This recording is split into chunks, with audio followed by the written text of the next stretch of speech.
So we're continuing to look at our passage from 1 Corinthians 13 on love, and today is another little challenging nugget from it. It talks about how love is not self-seeking. And I love the way the NRSV translates that same phrase. It says that love does not insist on its own way. The way that the Message puts it is that love is not always me first.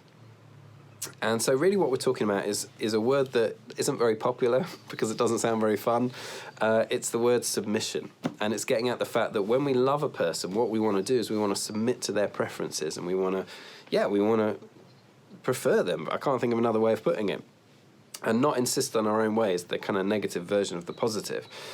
That sounds painful, but there is a freedom to be found in it. So the way that Richard Foster puts it is he says that the discipline of submission frees us from the terrible burden of always having to have our own way. It frees us from the terrible burden of always having to have our own way. And when we insist on getting our own way all the time, and when we live a life that is me first, it does become a terrible burden, and we do end up miserable. I don't think I've ever met a person who is living a life where it's all about them, who's genuinely happy, who's genuinely free. And the way it looks in practice, kind of like living me first, I know it well because I've done it often, is we end up getting offended by all sorts of tiny things. So you might have a meeting, whether it's in person or over Microsoft Teams, and it doesn't go the way you want it to go, and you end up stewing about that, sometimes for days and weeks afterwards. You can end up getting incredibly grumpy and grouchy because you don't get to do what you want to do on a weekend, or even because you don't get to eat what you want to eat in an evening, and you end up miserable and aggrieved and offended and not taking joy in life. And who wants to do that? So the discipline of submission doesn't sound straight off the bat like a lot of fun, but actually it leads us to a place of freedom. And so what is it? It's more than simply obeying the rules or doing what we're told. It's a state of our hearts. And so you all know that we can obey rules and be in rebellion in our hearts against whoever made the rule. So it's not that. It's having a preference inside of our spirits for another person and for what they think is the right way to do something, or what they want to do in an evening, or whatever it might be. And this is going to be hard for us because our culture doesn't set us up in any way to win. We are bred really from a very young age to believe that no one has a right to tell you how to live your life. And the Bible doesn't actually agree with that as a statement. It says to us that God the Father has a right to tell us how to live our lives. And our role is to submit to him. The way that C.S. Lewis describes becoming a Christian at one point in one of his books is he says we are rebels who have to lay down our arms. It's like we have to surrender our shield and our weapons and just, submit to the person that has conquered us, to put it another way. We're submitting and surrendering to God. And I think that in itself is hard. You know, you see stuff in the Bible, you think, I don't agree with this, Lord, but okay, you're the Lord, you're all-knowing, you're all-wise, and I know you love me, and you're for me, and so I'll submit to that. I can just about swallow submitting to God, but where it becomes much harder for me is submitting to you.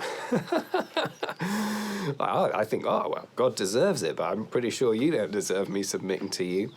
And what we're not talking about here, just to be clear, is we're not talking about submitting in an area of truth or submitting in an area of, what's wise. So if we're a manager or a boss, it's not just about doing what our colleagues, our employees would rather do. If we're a parent and our child says, I'd like my 8th bag of Haribo today, it's not being like, well, I'm going to submit to you. It's not about me first. I'll give you 10 bags of Haribo. It's not that. But what it is when it's an issue that's really down to our personal preferences. And it's really, we don't want to do that because, I just would rather do it my way. That's the rub of it, almost. And we're not set up, again, to win well by our culture in this because of our individualism. So we're living at a time where, in many ways, we don't have to compromise. When I was a kid, we had 5 channels on our TV, and we watched whoever got there first basically picked, and the rest of us just had to suck it up. I watched a lot of Blind Date when I was growing up, and I really would rather have not done that. Whereas now, it's like you've got Netflix, and you've got Disney Plus, and you've got devices coming out your ears, and so I can sit in my house with Beth, and she watches one thing, and I watch another thing. We don't need to compromise. Even if we get a takeaway, you can get Deliveroo, and there's different options for food there, and so everything is kind of tailored to allow one person to not have to prefer another person. And yet, in the lockdown, and this will be true in life as well, we will find that there are lots of opportunities, even just today, to not be self-seeking, to not insist on our own way, to not be me first. And so what we're to live, and the way that we're to live, is to have massive arguments with each other, but the arguments are meant to go something like this. I absolutely insist that you have the final piece of cake. No.